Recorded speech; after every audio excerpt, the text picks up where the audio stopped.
The issue of how the universe came into being has always been one of the issues that scientists wondered about and discussed most. Many theories were put forward regarding the issue throughout history. Each theory was refuted in the course of time as science advanced, and they were labeled as wrong. The theory that is agreed on and is widely accepted today is the Big Bang theory. The Big Bang is a cosmological model claiming that the universe came into being 13.7 billion years ago from an excessively intense and hot point. It was first put forward in 1920 by Russian cosmologist and mathematician Alexander Friedmann and Belgian physicist Georges Lemaitre. This theory, which assumes that the universe had a beginning, has widely been accepted by scientists, especially by physicists, because it is supported by various evidence. According to the Big Bang model, the universe was in a very intense and hot state in its first phase before expansion. That is, the universe was all in one piece. Then it was separated into pieces to take its current shape with a big explosion called the Big Bang.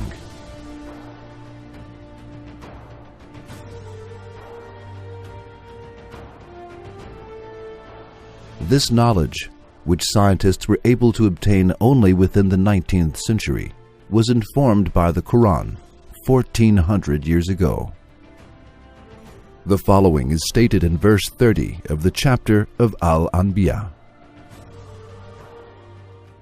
Do not the unbelievers see that the heavens and the earth were joined together as one unit of creation?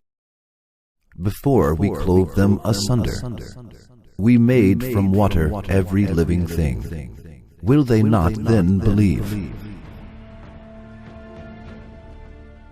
The word translated as joined together in the verse is the Arabic word ratq.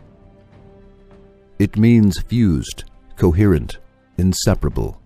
That is, this word is used in order to describe two substances that form a whole in Arabic.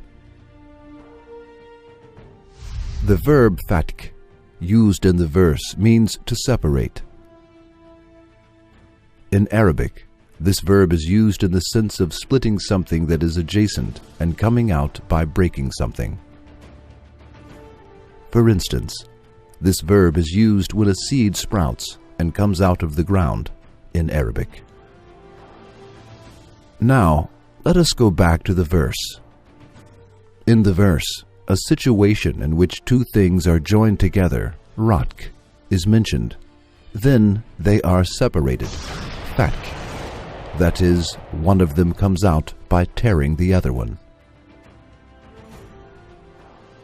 When we think of the first moment of the Big Bang, we see that the whole matter of the universe was together in one substance. In other words, everything, even the skies and the earth that had not been created yet, was within the same substance, interbeaded, ratq, and inseparable. That is, they were joined together as it is stated in the verse. Then this substance broke into pieces through a big explosion. That is, the deed that the Quran defines as fatq took place. The Quran informs us about the Big Bang theory, which was discovered in the last century, more than 1,400 years ago. Anyone who thinks impartially and justly will accept this.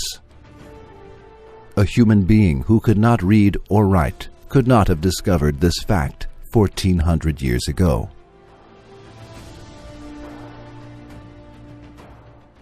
Can a human being have discovered a fact on his own 1,400 years ago that scientists discovered only 100 years ago? Since it is impossible, there is only one alternative left. The book that mentions this fact is the Book of Allah, who collected the whole realms in one substance, and who created the earth, the sky, and everything within them, through a big bang after that. Yes, the Quran is the pre-eternal book of that being. We believe in it.